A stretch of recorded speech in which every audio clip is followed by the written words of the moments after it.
नमस्ते दोस्तों। तो स्वागत है आप सभी को हमारे चैनल स्वाति में। तो आज मैं आप सभी को ये बताने वाली हूँ कि बिना कलश रखे आप अपने घरों में कैसे पूजा करेंगे, कैसे आप व्रत रखेंगे 9 दिनों का। तो यहाँ पे पूरी जानकारी आप सभी को मिलने वाली है। अगर आप सब मेरे चैनल पे नए आए हो तो मेरे वीडियो को सब्सक्राइब कर लीजिए, नीचे बेल आइकन बटन है उसको प्रेस कर दीजिएगा और अच्छा लगेगा तो ज़रूर लाइक कीजिएगा। तो चलिए अब शुरू करते हैं। तो मैं यहाँ पे बता देती हूँ सबसे पहले कि बिना कलश स्थापना किए आप कलश नहीं अपने घरों में रख रहे हैं और ना ही आप व्रत रख पाएंगे। मान लीजिए आपकी कोई मजबूरी है, आपके छोटे बच्चे हैं, आपको ढेर सारे काम हो, आप वर्किंग करते हो, अगर आप इस हालत में कलश स्थापना नहीं कर पा रहे हैं, व्रत नहीं कर पा रहे हैं, तो आपको कैसे सरल विधि से पूजा करनी है अपने घरों में, तो वो आप यहाँ पे जानेंगे। अगर आप कलश नहीं रख पाते तो कोई दिक्कत नहीं है, आप कोशिश करें कि सुबह में जल्दी उठें। जब से नवरात्र शुरू हो आप उतने दिन तो कम से कम से सुबह में उठ सकते हैं। जल्दी सुबह उठने की कोशिश करेंगे। अगर आपके घर में बाई आ रही हो या नहीं आ रही हो, आप एक काम ज़रूर कीजिएगा कि पूजा रूम में आप खुद से झाड़ू लगाइएगा। आप थोड़े से झाड़ू ज़रूर लगा दीजिएगा कहीं भी। इससे क्या होगा कि ये होगा कि आप माता रानी का विशेष ध्यान रख रही हैं। उसके बाद से आपको क्या करना है, उसके बाद से पूजा रूम की अच्छी तरीके से सफाई कर लें। और आप अगर 9 दिनों का व्रत नहीं रख रही हैं तो भी आप अगर कोशिश करें तो 9 दिन तक आप पूजा कर रही हैं, 9 कलर की साड़ियाँ पहन सकती हैं, 9 कलर के वस्त्र आप धारण कर सकते हैं। अगर आपके पास वो भी नहीं हो पाता, मान लीजिए आपकी कोई मजबूरी है, आपके पास 9 कलर की साड़ियाँ नहीं है, तो आप लाल और पीली साड़ियाँ उसको ज़रूर पहनिएगा। लाल रंग और पीला रंग बहुत ही शुभ माना जाता है। तो आपके पास जो पुराना है उसी को आप धुल करके साफ सुथरा करके आप लाल पीली साड़ियाँ को 9 दिनों तक पहन सकते हैं। उसके बाद से आपको क्या करना है, तो आप सुबह जल्दी उठेंगी, उसके बाद से आप स्नान करेंगे। आपके पास जो शुद्ध वस्त्र हो, लाल पीली साड़ी, आप उसको एक साड़ी पहन लेंगे। उसके बाद से आप माता रानी के मंदिर में जाएंगे, उनकी सफाई अच्छे से करेंगे और जहाँ पे आप कलश रख रहे हैं तो आप उसे कपड़े से साफ करेंगे, झाड़ू से नहीं। अगर आप नहीं रख रहे हैं तो कोई दिक्कत नहीं है, आप अपने मंदिर को अच्छे तरीके से साफ करेंगे। जो दुर्गा माता का फोटो है उस पर गंगा जल का छिड़काव करेंगे और फिर उसको साफ करेंगे। और सबसे विशेष बात का ध्यान ये होता है कि आप 9 दिन पूजा कर रहे हैं तो आप कोशिश करें कि 9 तरह का फल रोज माता रानी को भोग लगाएं।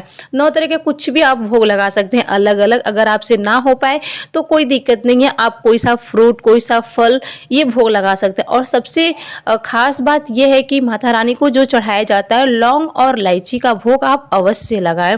ये बहुत ही ज़्यादा ज़रूरी होता है और बहुत ही अच्छा माना गया है। तो माता रानी को भोग में लौंग इलायची ज़रूर आप लगाइएगा।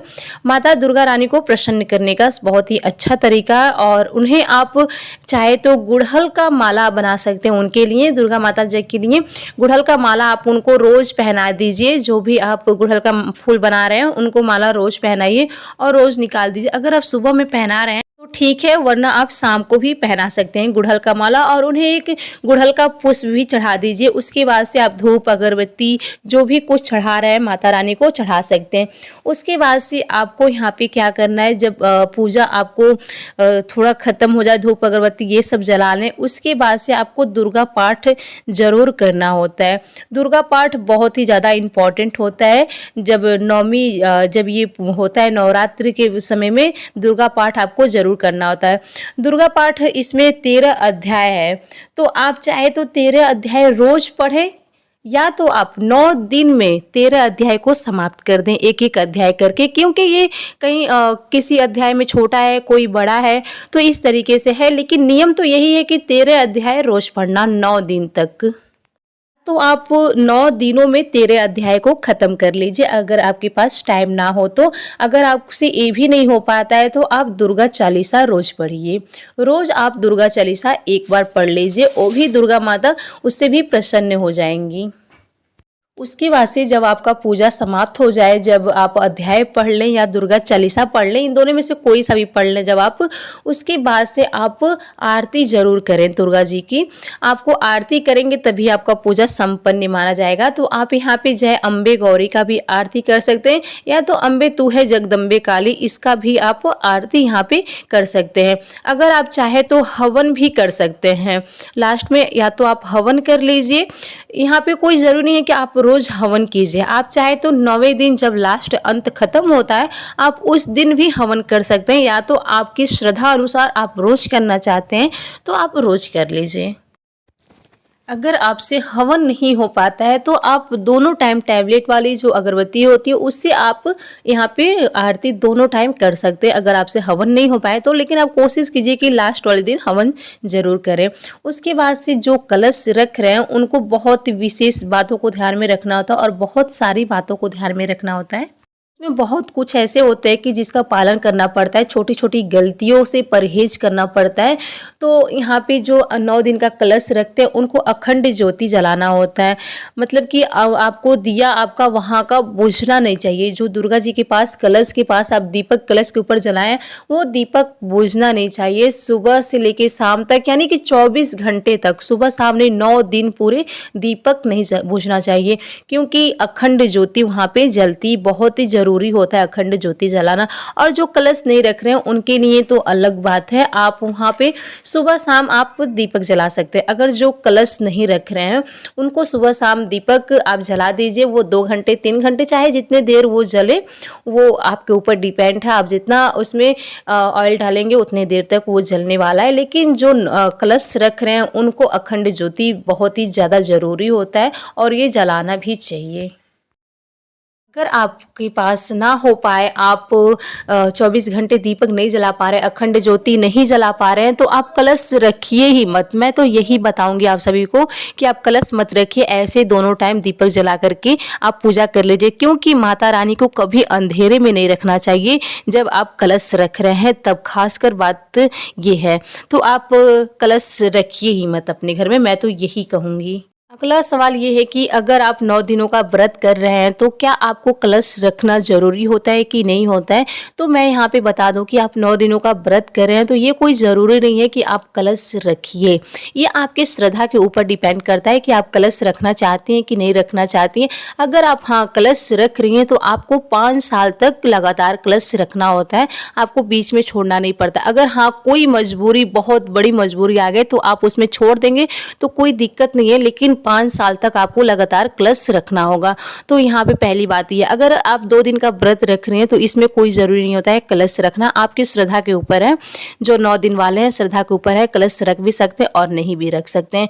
और अगली बात ये है कि जो 2 दिनों का व्रत रख रहे हैं तो क्या उनको कन्या पूजन करना चाहिए कि नहीं करना चाहिए। तो इसमें भी कोई ज़रूरी नहीं है कि आप कन्या पूजन कीजिए, आपकी श्रद्धा के ऊपर, आपके मन के ऊपर डिपेंड करता। अगर आप भक्ति श्रद्धा से चाहती हैं माता रानी के पास जाकर के कन्या पूजन करना तो भी सही है, अगर आप नहीं भी कर रही हैं तो भी कोई बात नहीं है। जो 2 दिनों का व्रत कर रहे हैं और जो 9 दिनों का व्रत कर रहे हैं उनको कन्या पूजन करना बेहद ज़रूरी होता है, बहुत ही ज़्यादा ज़रूरी होता है। क्योंकि वो बिना कन्या पूजन किए वो भोजन ग्रहण नहीं कर सकते हैं, वो अपना पारण नहीं कर सकते हैं। तो इसलिए उनके लिए बहुत ही ज़्यादा ज़रूरी होता है, अगर वो 9 दिनों का व्रत रख रहे हैं तो उनको कन्या पूजन अवश्य करना होता है।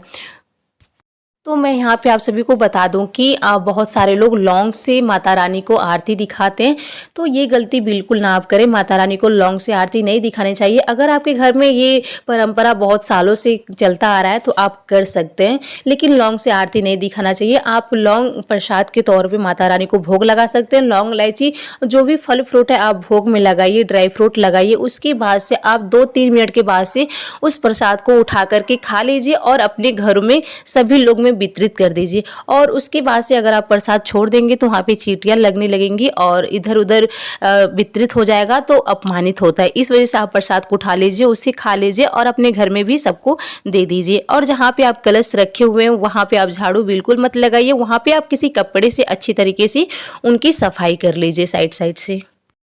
नवरात्रि में ये ज़रूरी नहीं है कि आप न्यू वस्त्र ही धारण करें, अलग अलग तरीके से ही पहने। अगर आपके पास हो पाता है तो आप पहनिए, अगर नहीं हो पाता है तो आप लाल पीली साड़ी ही पहन लीजिए। तो मैं आप सभी लोग के लिए ऐसी वीडियो लेके आती हूँ। अगर आप सभी को पसंद आई हुई मेरी बातें तो प्लीज़ मेरे वीडियो को लाइक कीजिए और सब्सक्राइब कीजिए। एक लाइक करने से मुझे बहुत ही साहस मिलता है और उत्साह जगता है मन में कि ऐसी वीडियो आप सभी लोग के लिए बना सकूँ। तो यहाँ पर बीच में मुझे बोलना पड़ा क्योंकि मुझे एक लाइक की की ज़रूरत है। तो मैं आपको आगे अब मैं बता देती हूँ कि आप चाहे तो जो कलश रख रहे हैं वो चाहे तो लोटे में भी कलश रख सकते हैं। लोटे में जल भर करके आप रख दीजिए। क्या है कि अगर कोई कलश नहीं खरीदा और मंगलवार आ गया है तो मंगलवार के दिन मिट्टी के बर्तन नहीं खरीदते, नहीं खरीदा जाता है, तो इस वजह से आप लोटे में भी रख दीजिए। और कुछ लोग ऐसे होते हैं कि ऐसा मिट्टी का कलश ला देते हैं जिसमें लीकेज होता है, तो आप चेक करके लाइएगा, क्योंकि आप जब कलश रखने जाएंगे अगर उसमें छेद होगा, लीक करने लगेगा पानी, इस वजह से आप उसको पहले से चेक कर लीजिएगा। अगर आप उस दिन नहीं खरीद पाए, जल्दी है आपको, तो आप लोटे में भी कलश रख सकते हैं। तो यहाँ पे आप सभी को पूरी बातें अच्छी तरीके से समझ में आ गई होगी। तो इसका शुभ मुहूर्त भी मैं आप सभी को बता देती हूँ कि कलश रखने का शुभ मुहूर्त क्या है। वैसे भी मैं अगले वीडियो में बता चुकी हूँ, फिर भी मैं एक बार और बता देती हूँ ताकि आप लोग भूलें ना। पे सबसे पहले आप सभी को बता दूं कि यहाँ पे सूर्य ग्रहण भी लगने वाला है 8 अप्रैल को। भारतीय समय के अनुसार ये ग्रहण रात 9:12 से शुरू हो जाएगा और जो 9 अप्रैल की सुबह 2:22 तक भारत में इस ग्रहण को नहीं देखा जा सकेगा, जिससे चलते सूतक काल का मान्य नहीं होगा। तो ये ग्रहण विदेशों में लग रहा है और यहाँ पे कोई इफेक्ट नहीं पड़ेगा। वैसे भी ये रात में लग रहा है। तो आप यहाँ पे कलश स्थापित करने का समय मैं आप सभी को बता दूं कि सुबह मंगलवार 9 अप्रैल को यहाँ पे घट स्थापना मुहूर्त है। सुबह 6:02 से लेकर के सुबह 10:06 तक ये कलश स्थापना का यहाँ पे शुभ मुहूर्त है। उसके बाद से अभिजीत मुहूर्त कब है, यहाँ पे मैं बता दूं कि सुबह 11:57, उसके बाद से दोपहर 12:48 तक रहेगा। तो इस बीच आप कलश स्थापना कर सकते हैं। तो ये रही हमारी पूरी जानकारी, आप सभी को बहुत ही अच्छी तरीके से समझ में आ गई होगी। अगर आपको कोई डाउट है, अगर आपको कोई डाउट क्लियर नहीं हो रहा, तो आप यहाँ पे कमेंट करके मुझसे पूछ सकते हैं, तो मैं आप सभी को यहाँ पे उसका जवाब दे दूँगी। तो फिर मिलेंगे ऐसी एक जानकारी के साथ, तब तक के लिए आप सभी का धन्यवाद। अगर आप सभी को मेरी बात बताई हुई अच्छी लगी, आप सब समझे होंगे, तो वीडियो को लाइक कीजिए और शेयर कीजिए। फिर मिलते हैं ऐसी एक नेक्स्ट वीडियो के साथ।